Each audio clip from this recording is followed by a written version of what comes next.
अस्सलाम वालेकुम स्टूडेंट, आप देख रहे हैं मेरे यूट्यूब चैनल तालीम और तरबियत की दुनिया। मैं हूं मोहम्मद यासर इकबाल। स्टूडेंट, हमारे पास एक्सरसाइज 1C क्लास 7th की मैथ की न्यू सेकेंडरी मैथमेटिक्स बुक 2 का क्वेश्चन नंबर 8 है। क्वेश्चन नंबर 8 में वो कह रहा है कि z is inversely proportional to x and z is equal to 5 when x is equal to 7। Find the value of x when z is equal to 70। अब उस ये कह रहा है कि z जो है वो x के इनवर्सली प्रोपोर्शनल है। अब देखिए, जब भी इस तरह की सिचुएशन दें कि उसने क्या बताया, z लिखा, फिर प्रोपोर्शनल की बात करते हैं, प्रोपोर्शनैलिटी की बात करें, इसलिए हम पहले यहाँ पर प्रोपोर्शनैलिटी कांस्टेंट लगाएंगे। ये कांस्टेंट होता है। अब क्योंकि वो इन्वर्स की बात कर रहा है, इन्वर्सली प्रोपोर्शनल टू x है, इसलिए x का जो इन्वर्स होता है वो 1/x होता है। इसलिए हम, अगर वो कहता है z is directly proportional to x, तो फिर हम इसी तरह प्रोपोर्शनैलिटी का साइन लगाते हैं और x लिख देते। ये डायरेक्ट प्रोपोर्शन है, ये इन्वर्स प्रोपोर्शन है। अब डायरेक्ट प्रोपोर्शन और इन्वर्स प्रोपोर्शन क्या है, ये पहले के जो लेक्चर है उनमें मैं डिटेल में बता चुका हूँ। अगर आपने देखा हो तो आपको यहाँ पता होगा, मैं अगेन एक्सप्लेन कर देता हूँ, लेकिन उससे पहले मैं थोड़ा सा इस इक्वेशन को सिंप्लीफाई कर लूँ। अब देखिए, z इसी तरह लिख दिया, प्रोपोर्शनैलिटी का साइन क्या करना है, हटा देना, इक्वल लगा देना, और उसकी जगह क्या लगा देना, कांस्टेंट, और जो कि प्रोपोर्शनैलिटी कांस्टेंट है, के कांस्टेंट। ये साइन प्रोपोर्शनैलिटी का साइन है और ये क्या है, कांस्टेंट है। अब हमारे पास z इज इक्वल टू क्या लिख दोगे, के 1 ज़र के अवर x। ये तो आपके पास आ गई इक्वेशन 1। अब हम चलते हैं डायरेक्ट और इन्वर्स प्रोपोर्शन की।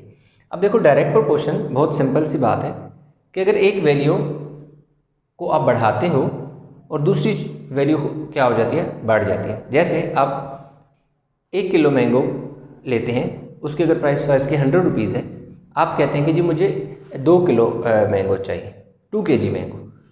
अब आपके पास क्या था, 1 kg मैंगो थे जिनकी प्राइस क्या थी, 100 रुपीज़ थी। आप कहते हैं जी मुझे 2 kg चाहिए। आपने इस वाली वैल्यू को क्या कर दिया, बढ़ा दिया, तो अब आपको प्राइस भी तो ज़्यादा देनी पड़ेगी ना, प्राइस भी आपकी क्या होगी, बढ़ गई।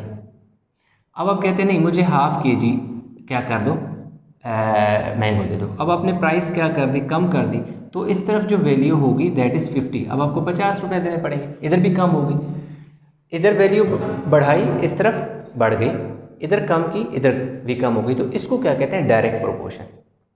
अब दूसरी बात आती है कि इन्वर्स, क्योंकि हम ये इन्वर्स प्रोपोर्शन पढ़ रहे हैं तो इसमें इन्वर्स प्रोपोर्शन की बात है।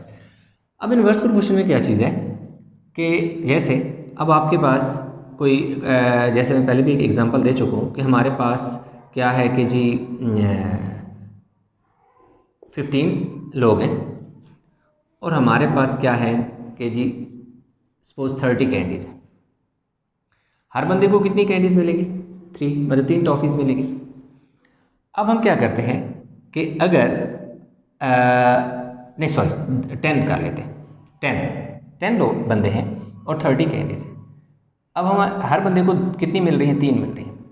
अब हम करते हैं कि बंदे बढ़ा देते हैं, बंदे क्या कर देते हैं, बढ़ा देते हैं, 15 कर देते हैं। तो क्या अब हमारे पास कैंडीज़ तो इतनी हैं, लेकिन अब हमारे पास जो कैंडीज़ की क्वांटिटी होगी दैट इज़ 2। अब हर बंदे को 2 मिलेगी, तो अब क्या होगी, पर पर्सन जो कैंडीज़ थी वो कम होगी। आपने इस तरफ वैल्यू इंक्रीज़ की, दूसरी तरफ क्या होगी, डिक्रीज़ होगी। यानी 3 की बजाय कितनी कैंडीज़ हर बंदे को मिल रही हैं, 2, यानी कम हो रहा है ना, कम हो रहा है।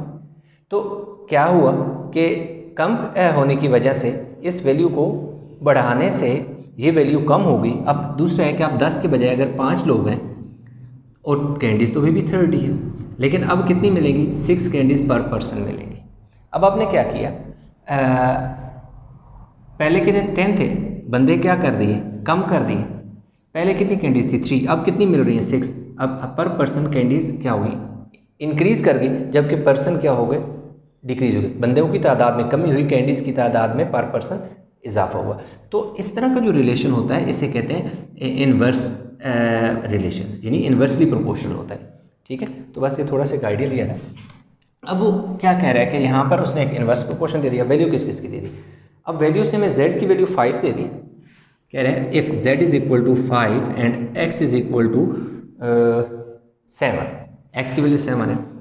अब हम इसमें पुट कर देंगे, देखिए z है, z की जगह क्या पुट किया, 7, के हमने फाइंड करना है, x की जगह क्या पुट किया, 5। अब ये इधर आके 7 से क्या हो जाएगा, मल्टीप्लाई हो जाएगा, के रह जाएगा, के को मैं इस तरफ लिख देता हूँ और 7 5 ज़ा 35। ये देखो मेरे पास के की वैल्यू आ गई। अब आगे वो क्या कह रहा है, आगे कह रहा है कि x की वैल्यू फाइंड करो, z कह रहा है x को फाइंड करो, z कह रहा है मैं आपको 70 दे रहा हूँ। हम अगेन क्या लिखेंगे, फ्रॉम इक्वेशन 1, पहली इक्वेशन हमने ले ली, पहली इक्वेशन हमारे पास क्या है जी, z इज इक्वल टू के अवर x, x हमने फाइंड करना है इसलिए x को इस तरफ ले आओ, के अवर z हो जाएगा, क्योंकि x हमने फाइंड करना है इसलिए x इधर आ गया, z उधर चला गया, तो x इज इक्वल टू के की वैल्यू हमारे पास कितनी है 35 है, z की वैल्यू कितनी है हमारे पास 70 है, ये देखिए हमने 70 पुट कर दिया। अब क्या हुआ, 35 1 ज़र 35 2 ज़र तो 70, तो x की वैल्यू क्या होगी 1/2, या आप इसको लिख लें x इक्वल टू 0.5, यानी आप डिवाइड करें ना इसको 2 के टेबल से तो 0.5 आ जाए। तो इस तरह हमारे पास क्वेश्चन जो 8 है वो हो गया कंप्लीट। अब हमारे पास आ जाता है जी क्वेश्चन नंबर 9।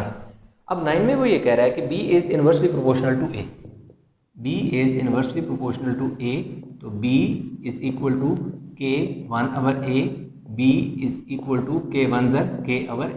ये जो पहले क्वेश्चन में हमने स्टेप किए थे वही स्टेप हमने यहाँ पर किए, साइन प्रोपोर्शनैलिटी का साइन था वो हमने हटाया, उस इक्वल लगाया और कांस्टेंट लगाया। अब उसने हमें a की वैल्यू क्या कर दी, दे दी a and b, b is equal to a की वैल्यू कितनी दे दी, b की वैल्यू उसने हमें दे दी थी 3.5, a की वैल्यू उसने हमें दे दी 2k, हमने फाइंड करना है, पुट कर दो वैल्यू, b की जगह क्या पुट करो 3.5, k इसी तरह a की जगह क्या पुट करो 2, अब 3.5 multiply by 2 is equal to k, ये 2 इसके नीचे डिवाइड हो रहा था इधर मल्टीप्लाई हो गया, 3.5 जब 2 से मल्टीप्लाई होगा तो क्या हो जाएगा 7, तो k की वैल्यू हमारे पास कितनी आ गई 7 आ गई। अब वो आगे कह रहा है कि b फाइंड करो, कह रहे हैं b आप फाइंड करो, a की वैल्यू उसने हमें दे दी है दैट इज 1.4 और उसके साथ k की वैल्यू हमारे पास कितनी है जी 7 है। फ्रॉम इक्वेशन 1, अब देखो जी फ्रॉम इक्वेशन 1, ये वाली इक्वेशन आपने लेनी है, अगेन लिख देता हूँ मैं यहाँ k ओवर a, b की जगह क्या पुट करो, b क्योंकि हमें फाइंड करना है तो इसी तरह रहने देते हैं, k की जगह हम क्या पुट करेंगे 7, a की जगह क्या पुट करेंगे 1.4। अब ये क्योंकि पॉइंट पे वैल्यू है, अब इसको आप किस तरह सॉल्व करोगे वो आपको मैं एक्सप्लेन।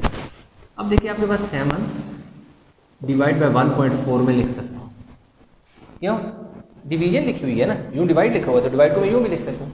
अब मैं यहाँ क्या करता हूँ कि पॉइंट खत्म कर दूँ, पॉइंट की जगह 1 आगे 1 0, पॉइंट की जगह मैंने 1 लगा दिया, आगे 1 नंबर था तो 1 0 डाल दिया 7।